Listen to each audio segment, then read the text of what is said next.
بسم اللہ الرحمن الرحیم۔ آج ہم بات کریں گے کہ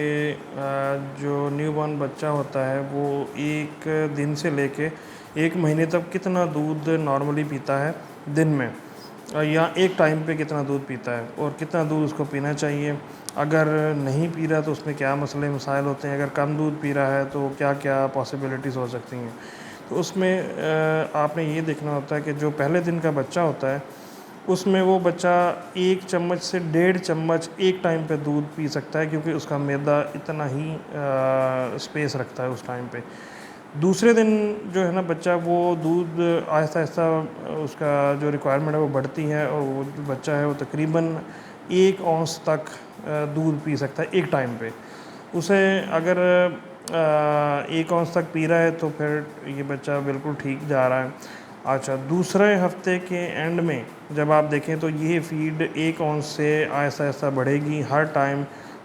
کچھ تھوڑا سا دودھ وہ بچہ چھوڑ بھی سکتا ہے، 1-2 دفعہ اگر چھوڑ بھی دے تو کوئی مسئلہ نہیں ہے، لیکن اگر ہر دفعہ جتنی اس کی ریکوائرمنٹ ہے اس سے کم پیے تو پھر آپ نے ضروری ہوتا ہے کہ آپ ڈاکٹر کو چیک کروائیں۔ دوسرے ہفتے کے اینڈ تک جو ہے وہ بچہ 1.5 اونس تک دودھ پی سکتا ہے، 1.5 سے 2 اونس تک، ٹھیک ہے۔ اور 1 مہینے کے اینڈ تک یہی ریکوائرمنٹ جو ہوتی ہے وہ بچے کی بڑھتے بڑھتے 2.5 سے 5 اونس تک بڑھ سکتی ہے ایک ٹائم پہ، ٹھیک ہے۔ اور ظاہری بات ہے کہ جیسے ہم نے پچھلی ویڈیوز میں بات کی ہے کہ بچے کی جو فیڈنگ کا جو انٹرول ہے، درمیان میں جو وقفہ ہے، وہ آپ نے 2 سے 3 گھنٹے رکھنا ہے 2 مہینے کی عمر تک۔ تو اس وقفے کے ساتھ اگر بچہ 1 مہینے کا بچہ 2.5 سے 5 اونس دودھ پی رہا ہے تو یہ اس کے لیے انف ہے۔ ہاں، اگر ان جو میں نے ریکوائرمنٹس بتائی ہیں، مثلا ایک دن کا بچہ اگر 5 cc سے بھی کم دودھ پی رہا ہے یا بالکل نہیں پی رہا، اور ایک ہفتے کا بچہ دوسرے دن کا بچہ جو آدھے اونس سے بھی کم دودھ پی رہا ہے، یا ایک ہفتے کا بچہ جو ہے وہ 1.5 اونس سے کم دودھ پی رہا ہے یا 1 اونس سے کم دودھ پی رہا ہے، اور اسی طریقے سے 1 مہینے کا بچہ 2.5 اونس سے کم دودھ پی رہا ہے یا اس سے بھی کم پی رہا ہے، تو پھر آپ کو سوچنا چاہیے کہ بچہ اتنا کم دودھ کیوں پی رہا ہے۔ اور اس کی کئی وجوہات ہو سکتی ہیں۔ بعض اوقات بچے میں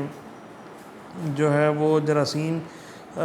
کا اٹیک ہو سکتا ہے، اس کے خون میں جراثیم ہو سکتے ہیں، اور اس میں بعض اوقات بچہ اس طرح کی جو بیماری ہوتی ہے اس کو ظاہر ہی ایسے کرتا ہے کہ وہ بچہ پہلے صحیح دودھ پی رہا ہوگا، پھر آہستہ آہستہ وہ دودھ پینا کم کر دے گا، اور آہستہ آہستہ تو بعض اوقات تو بچہ بالکل ہی پینا چھوڑ دیتا ہے۔ تو جب بھی آپ ایسی علامت دیکھیں فوراً اب بچوں کے ڈاکٹر سے رجوع کریں، ان کو چیک کروائیں، تاکہ اسی ٹائم اس کو دیکھا جا سکے اس بیماری کو، کیونکہ یہ بیماری جو جراثیم کی اس عمر میں جو جراثیم ہوتے ہیں وہ بہت جلدی بڑھتے ہیں خون کے اندر، اور وہ دماغ تک بہت جلدی پہنچتے ہیں، جس سے گردن توڑ بخار یا میننجائٹس ہوتا ہے، جو کہ ایک بہت ہی جان لیوا بیماری ہے، اور اس سے بہت ہی زیادہ خطرناک مسئلے مسائل جنم لیتے ہیں۔ جزاک اللہ، تھینک یو ویری مچ۔